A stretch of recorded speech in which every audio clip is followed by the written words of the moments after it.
CHGO, we turned 3 today. Happy birthday, Chicago, as well. You turn 188, and I still have a job.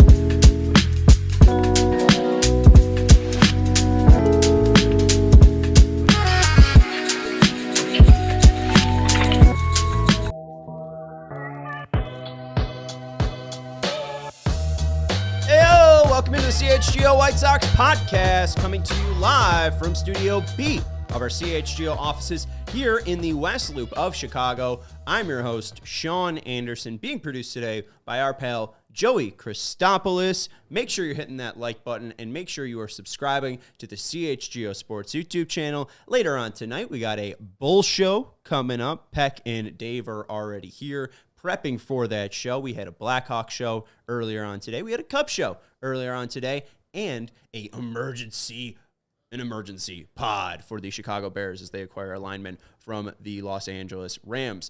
Every day over the past 3 years, CHGO has been bringing you Chicago sports news, coverage, post games, emergency podcast. We have been so thrilled to do this over the past 3 years. I've been so thrilled to be a part of the White Sox beat.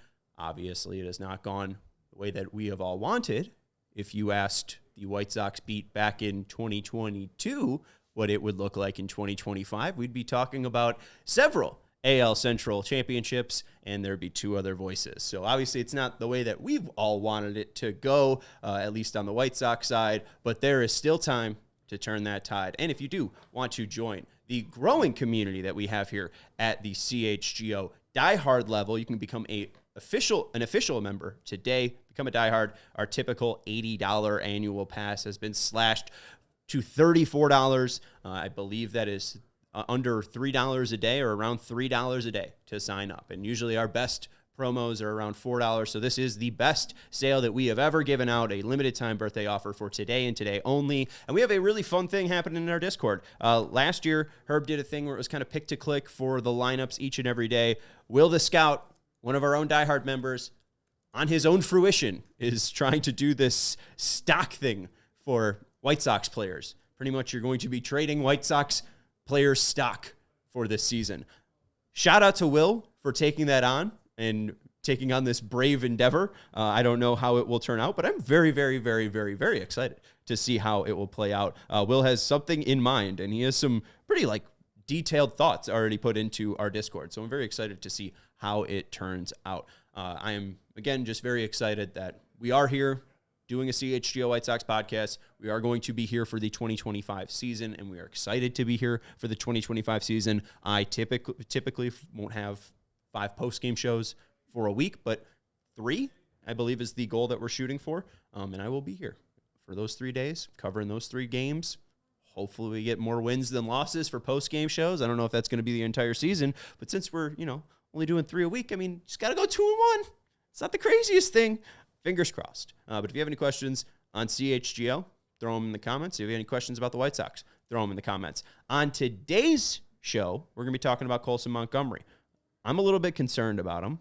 I think White Sox fans should be concerned about him. Colson Montgomery has played 3 spring training games so far. He played on February 22nd, February 24th, and then February 25th. And then he was about to play, I believe, on the 27th and was scratched with back tightness that day. Elijah Evans of Just Baseball is out in Arizona, and he said that right now our guy Colson Montgomery is day-to-day. I thought I had the tweet, but he is day-to-day, and that they are currently working on when his next time he'll play is. Thankfully, there's an off day today for the White Sox. Tomorrow they have a game against the Brewers at 2:05. We'll see if Colson pops up for that game, but I don't know. If you're being cautious with a back injury that has popped up before, a back injury that has lowered Colson Montgomery completely off of Keith Law's top 100 prospects, this is a known issue for him, and the fact that it's popping up this early in spring training and has affected him already for a week, I think you can easily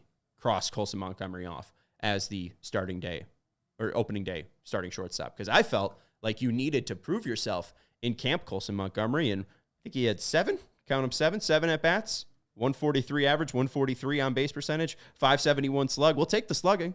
That's one home run, doing pretty much all the damage, actually. All of the damage. There's one hit, one home run. Not terrible in 7 at bats, but also not that great. Like, what are we building up to? The defense didn't look that crisp, and the defense that you are playing kind of ends up leading to you getting injured.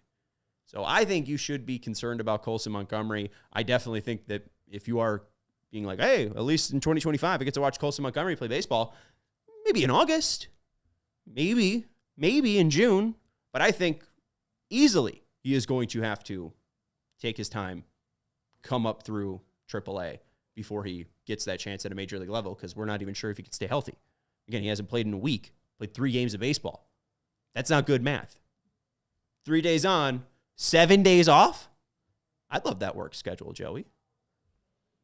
Sounds pretty nice.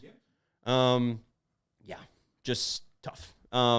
Anyways, let's look at our top 20, because Colson Montgomery is on this top 20 prospect list. We are putting this together for the website. Jared Willis is going to contribute to this as well, but he's a busy man. He's been in Arizona, and I've been saving and sitting on this, and I finally have a day where I get to show it off to you guys. So let's go through my top 20 prospects, and talking to Elijah Evans, who was on the show already, reading Keith Law's top 100, reading Kylie McDaniel of ESPN's top 100, Fangraphs top 100, Baseball America's, Baseball Prospectus. Who else putting out? I mean, the Moon. I've read every top 100 prospect out there possible, and this is my list. This is what I have combined it to. Have I seen these players play in action? No.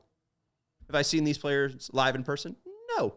Is this all off of word of mouth, what I have been able to find video file of through interviews, etc.? Yes. So this is true eye test and scouting report based, this top 20. We'll start at 20, Peyton Paulette, former second-round pick out of Arkansas, was drafted as a starter. And honestly, if he was still a starter, I don't even think he's in the top 20. The whole reason he's here is because they took him from being a starting pitcher, moved him to the bullpen, and he was untouchable. And they moved him up, and he was still untouchable. It seems like the typical bump that you see from a starter moving to the bullpen happened with Paulette, and his already nasty stuff just benefited from it.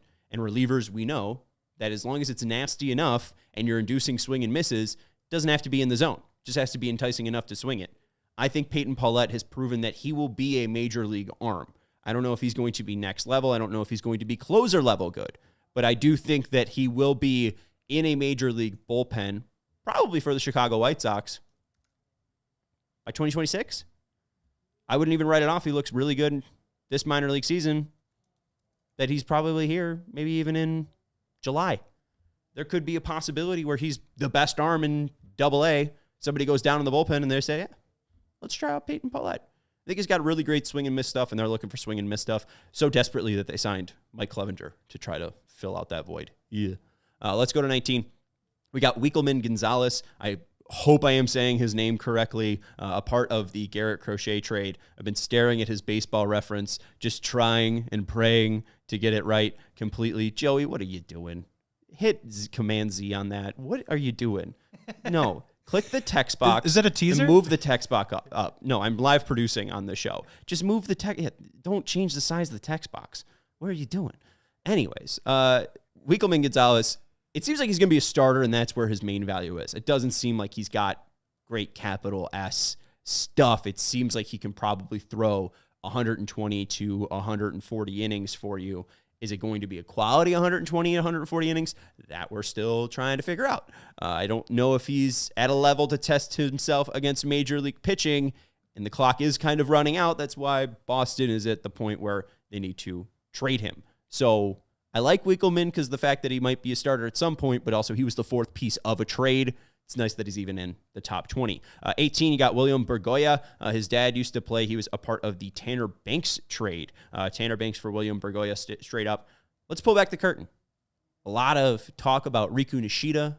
I believe MLB or MILB.com did an interview with him. Chuck Garfien just did an interview with Riku Nishida. Very popular player, very beloved player in the Chicago White Sox organization by fans and I think the organization themselves. But Bergoya seems like a more middle infielder defender. It seems like his bat may not play at a major league level, but it does seem like his glove will for sure play, and he is so young.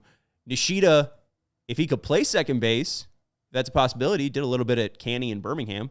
If he could play second base, you might see a little bit more of value from Riku Nishida. A middle infielder that hits his weight, or slugs his weight is what I should say, slugs his weight, but is able to get on base. Like, that's a pretty decent second baseman. So if Nishida does well at Birmingham and Charlotte, I would be very tempted to put him on the top 20, but Bergoya, seemingly projecting as a major league defender, has him at 18. So if you're wondering where Riku Nishida was, there was a draft where he was 20th, and I was very sad to pull him off, but I think I had to be a little bit real with myself. Being real with you right now as well, at 17, I'll probably get some nasty comment being like, you're the host of this show and you don't even know. I have not seen Alexander Albertus play. I don't know if he is good at baseball, but the people that watch prospects say that he was decent enough. I think we really do need to find out more about Joral Perez and Alexander Albertus, more about what they can do for the Chicago White Sox. They just were a part of what trade was that? Oh, that was the Dodgers trade. That was the one that sent Eric Fetty and then Tommy Pham and then Michael Kopech to the Dodgers. Pham and Fetty going to the Cardinals. But a part of that was Joral Perez and Alexander Albertus, those 15th and 17th prospects. I still feel like we need to see a little bit more tape on them. I'm not really comfortable saying, like, these guys are for sure going to be a part of the team. They were valued enough to be trade pieces, and I think the expectation is for them to at least be top 20 prospects. I don't know if I'm even sold on them being top 20 prospects. Everyone else is just saying that they are. So we'll go with it.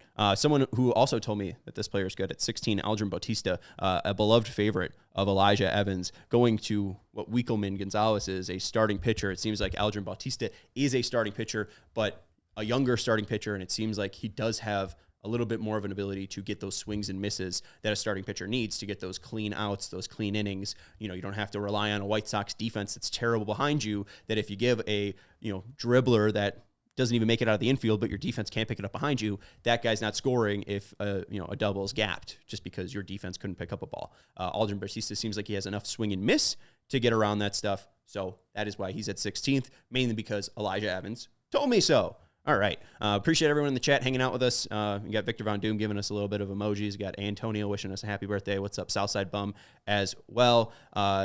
Our guy, Brian, asking, is Herb going to be on an equal amount of pods with you? Fewer pods because they're not as a content-driven team to talk about.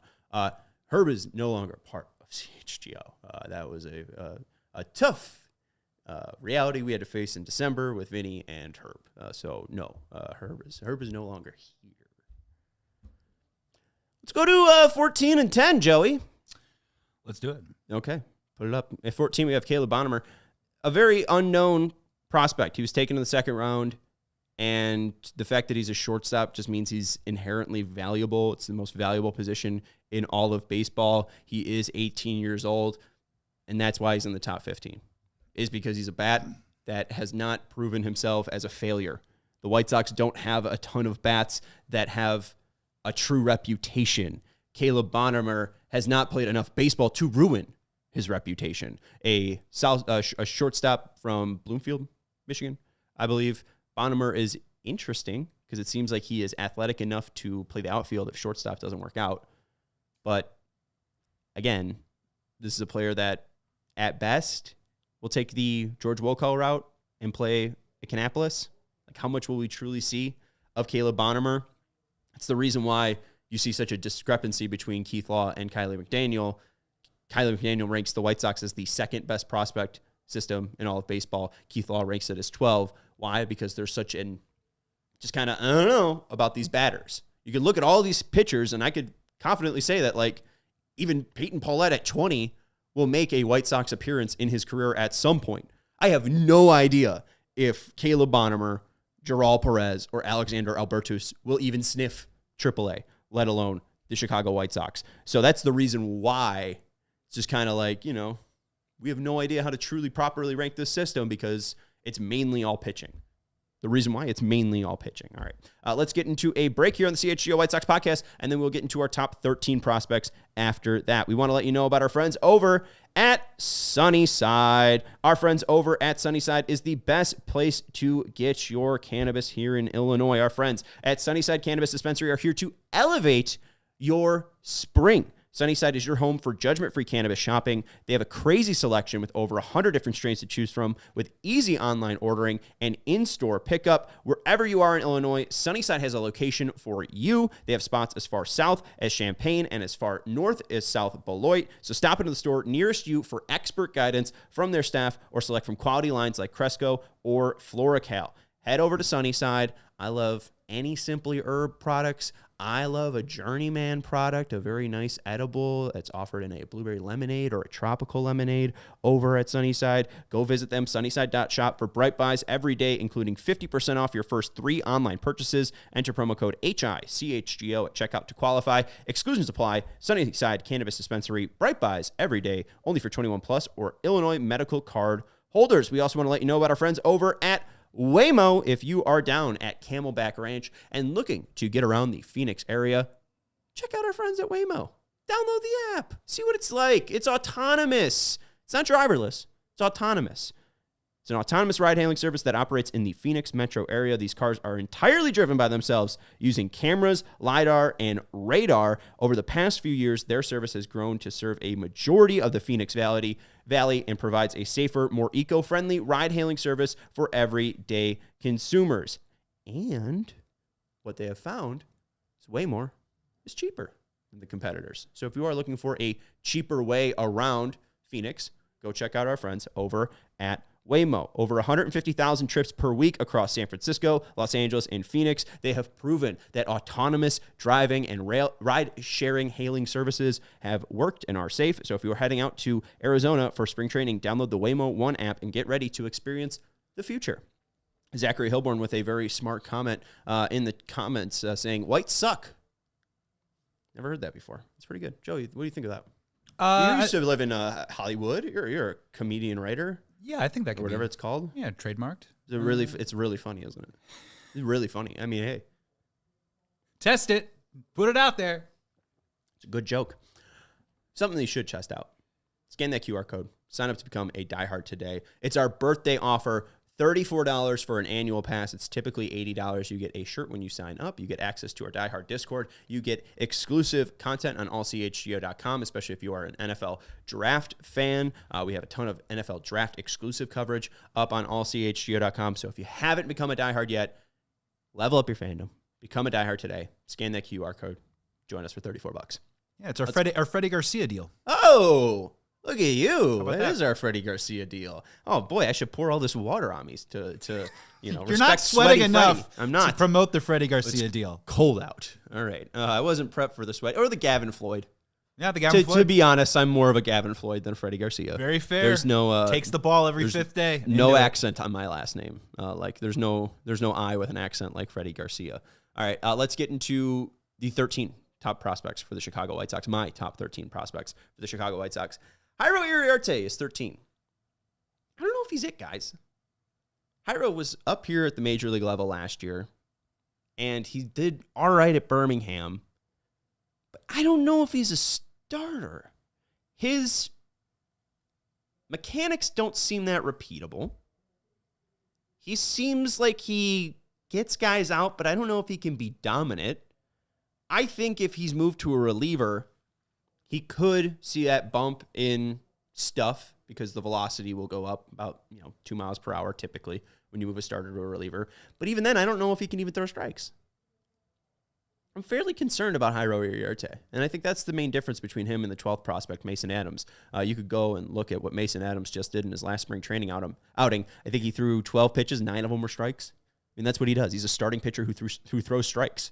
At the end of the day, it's nice if you swing and miss and, you get strikeouts and you got 12 Ks. But if you're a 5th starter who can go out and give 5 innings each and every time, hello, Chris Flexen, he's still in the league.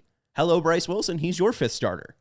I think there's a spot for Mason Adams in baseball, especially with the starter depreciating so much. Adams might not be nasty, but I think that he's going to be a major league starter. It seems like he has enough of the juice to throw strikes and at least be competitive at a major league level where he can go on several different pitches at any time and try to get you out, or at least try to throw you off and get you off balance. I think that Adams right now is better than Jairo Iriarte. So I would say that's the real difference between Iriarte and Adams there. And the reason why Taylor is 11th is because of potential. He hasn't seen the levels that Iriarte has. He hasn't even seen the amount of volume that Iriarte has. I think that Taylor's potential is just oozing. You see some people even including him in the top 100.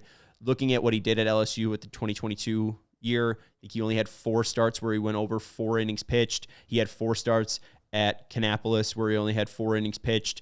Like, can he do this as a starter? I'm not sure. But where Jairo Iriarte misses out, I'm not sure if he's going to be a good reliever. If Mason Adams isn't a starter, I don't know if he's going to be a dominant reliever.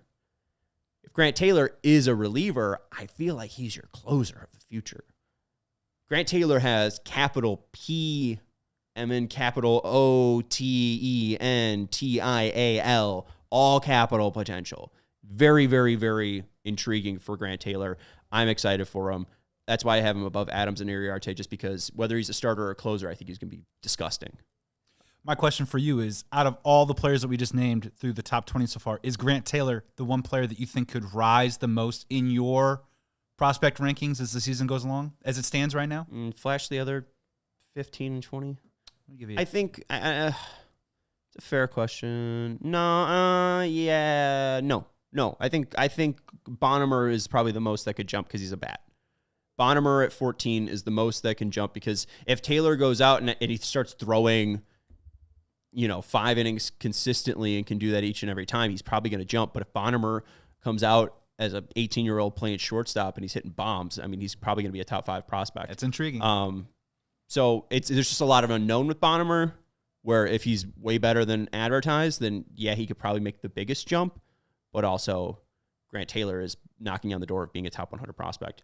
Real quick, Month Behind just says, just bring up the top 22 and let them all play at this point. I would rather see them. That makes no sense. They would lose 161 games. Okay, I get it. Why do you want to devote time to Michael A. Taylor? I get it. But Michael A. Taylor is 100 times better than what they have at the outfield level, and he sucks, and he's injured. Like, they have no one at an outfield at the outfield major league. That's an outfield. Yeah, that's a major league outfielder. It's the caliber of a major league outfielder. There's just not that much talent. The top 22 also stinks or is young. Like, it's just not going to be a good sight if you bring up the top 22. Let's go into the next 10. What do we get through? 9? We're at 5 through 9 now. We're at 5 through 9. Oh, wow. Let's start at 9. Sean Burke. Seems like he's going to be a part of the rotation. I mean, he's already going to be, he's close to graduating already. And I think what is becoming pretty clear is even the industry is interested in Sean Burke. He cracked a couple of top 100 lists, and I think Keith Law had him or just outside the top 100. I think Sean Burke is extremely intriguing. He's a big dude that can consistently throw 95, 96, it seems, easily. And while his stuff doesn't move very east to west, his stuff that moves north to south is fairly disgusting, and there is a way to possibly tweak those things to get it even more north and south. I think that he could throw a death ball. I think that he's incredibly intriguing, and he's not a finished product, but with Brian Bannister on his team and Ethan Katz on his team, I think Sean Burke can make the necessary jumps. Like, I think that's a true project that you should watch out for. Burke is very intriguing in the fact that he's already at a major league level, puts him above Taylor, Adams, and Iriarte. At 8, I have George of the Jungle, George Wilco. I am massively intrigued by this player. I hope that's very well aware. If there's one player on this list that I want to succeed, it's George Wilco, because there is no player on this list that has more potential than George Wilco. This man is 6'7". He was dunking in high school. This man was hitting 475-foot bombs when connecting down Kannapolis. If he can reduce his swing and miss, if he can reduce his strikeout rate and be closer to like a 28% K rate rather than a 40% K rate, I think that he could be truly, truly disgusting. It's just the big red flags of his current swing and miss. Does he have all the juice and potential? Absolutely. He is the Grant Taylor of bats, and the fact that he would play nearly every single day if he got to a major league level is what puts him above Grant Taylor here. But those two have similar potentials in mind. I just don't think that either of them have proved it enough. And even then, Wilco, I think, is still like 3 years younger than Grant Taylor, which is disgusting. Blank name in the chat saying one of Baseball America's writers loves Bonham. Again, it's either they either love him or they just aren't talking about him. Like, I don't even know if enough eyes have seen Caleb Bonham to get a true recognition. Like, I think that he could be a player, Joey, like you said, that takes a huge jump because we just haven't seen enough baseball from him, or enough people haven't seen baseball from Caleb Bonham. In fact, Hipsy saying Happy Paczki Day. I always say that wrong. I'm not Polish, but Jay Zawaski is. And Jay Zawaski's family made paczkis. And oh boy, were they delicious. Delicious. Oh, they're incredible. Oh, the strawberry jam that were in those were truly divine. Anyways, at 7, got Chase Meidroth, the third piece of the Garrett Crochet trade. And if you can see, Chase Meidroth 7th, Braden Montgomery 6th, and Kyle Teals 5th. So we have the 3 Garrett Crochet pieces right there at 7, 6, and 5. Meidroth seems like he has a chance at opening day. I think he has a better chance at making the opening day roster than Colson Montgomery. I think you could see the possibility of, maybe Miguel Vargas moving to first or being the DH, Rojas playing third base, and then Meidroth playing second base. Or even if all else fails, Josh Rojas is your shortstop, Chase Meidroth is your second baseman, and Miguel Vargas is your third baseman. You also have Brooks Baldwin in there. I didn't include him in the top 20 because I think he played enough Major League Baseball to not be considered a prospect anymore. But Meidroth does exactly what his first name is, or doesn't do what his first name is. Chase. Shout out to Jimbo in our diehard Discord. I think Jared said, man, Chase Meidroth taking a lot of pitches. And then he responded with not David Koresh. That's the killer. Who's the guy from CSI? Oh, David Caruso? Yeah, David Caruso. The sunglasses? He responded with the Caruso gift of being like, oh, hold on. Looks like we've got a real chase on our hands. No. So, looks like this guy doesn't chase. Yeah! Down. So, we don't get food or does he put on the sunglasses? Or honestly, it's an on or off. That's what makes him so versatile. Oh. You can literally do whichever one and it works. Seems like this guy doesn't chase. We don't get food again.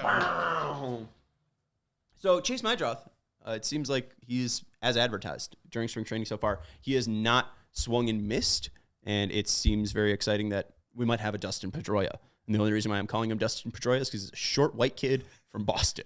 He's not actually from Boston, but he's at least from Boston's organization. So I think Meidroth is definitely intriguing, and he's one of the more intriguing bats in this organization. And he wasn't even that intriguing in Boston's organization. That kind of tells you where our organization is. Dark Gift saying 12th sounds about right. Tired of the Sox taking victory laps because the minor league ranks gets artificially inflated due to trades. I got to be honest. I think fans are just showing some excitement, and that seems like the victory lap. From what we've heard from Chris Getz and Brian Bannister and everyone in, I don't think anyone's taking a victory lap. I think it's very much we have to wait and see and prove it for people. I don't even think the White Sox can say, oh, look at what we did, because I don't even think they know where they're at. I think they're still in the process of figuring this out. So don't think that the White Sox themselves have are too big for their britches. I think it's mainly just fans getting a little bit excited because this team has had literally nothing to get excited about. Let's get to 6 and 5 real quick. Braden Montgomery, very similar to Caleb Bonham and even Grant Taylor in a way. He just hasn't played enough baseball. It seems like this guy has capital P potential, but we have not seen a minor league baseball game played by Braden Montgomery. So it's tough to say this is what he does good at a minor league level because we haven't seen it. Kyle Teal, an athletic, possibly versatile catcher, has some speed, has a better contact tool than a slug tool. I think that he's also a better defender from Caro defensive as a catcher, but I think the one thing about Teal is I don't know if he'll be able to hit that well at a major league level. I'm a little bit concerned because he's done all right at AA, but he didn't do too well at AAA. I don't know if Teal is going to be that good of a hitter. I kind of have to wait and see. I feel like Caro will be that good of a hitter. Caro seems, especially being a righty and lefty, it seems like he can switch hit fairly well. I think that he's going to always have the platoon advantage. I think that he's got a great eye, and it seems like he's very sturdy enough to drive the ball and make impact. And I think the one thing that's been a little bit overstated is the fact that Teal's so much better at him than catching. I think Caro can get by. And especially with framing being the biggest thing that they want from catchers, go look at Omar Narvaez. He's not the most athletic catcher in the world. he just is able to frame.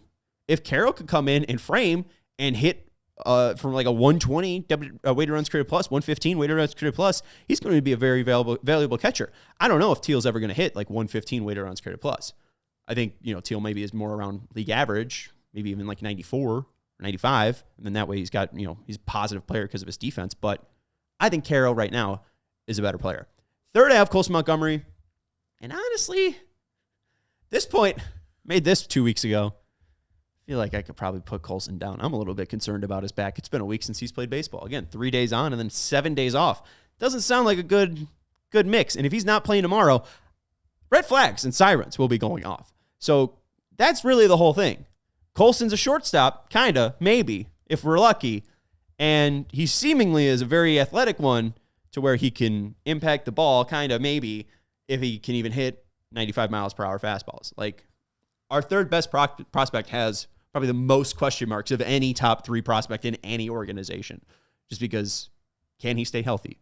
Is he even a shortstop? Can he drive the ball? Can he hit velocity? Like, not a great spot that the Sox are in. And then finally, who else would it be? At 2-1, Hagen Smith and Noah Schultz. The real discussion here, and there was a Baseball America podcast that was put out, and I wonder if they do hit on this. Who's better? Noah Schultz or Hagen Smith? If you had to ask me right now, I think that Hagen Smith is a better pitcher than Noah Schultz. I think Noah is much more difficult to prepare for, but if you gave a team like the Royals or Guardians enough chances to watch both of these players, I think it will be more difficult to actually put that into practice against Hagen Smith. I think his stuff is better. I think he trusts his stuff more than Noah does. Noah's still finding out whether he is a four-seam fastball pitcher, a sinker pitcher, a cutter pitcher. Like, he's still trying to find the shape of his fastball. I think right now Hagen's in a better spot. But at the end of the day, this is a list about potential. And one guy looks like Randy Johnson when he's on. So I'll go with Randy Johnson, even though he's got the swing and miss percentage, rivaling Davis Martin's MLB swing and miss percentage. And that 11.4 swing and miss for Noah Schultz is at a AA level. So it's got me a little concerned, but it's going to be good. At worst, he's like just the worst at-bat ever, and he will give you, a guy or a team, 5 innings of hell, at least as a starter. But that's going to do it for the CHGO White Sox podcast. As Joey's flashing in the lower third, make sure you scan that QR code and join us at the Die Hard level for $34. It's an annual pass. Today is the one day, as it is the third birthday of CHGO.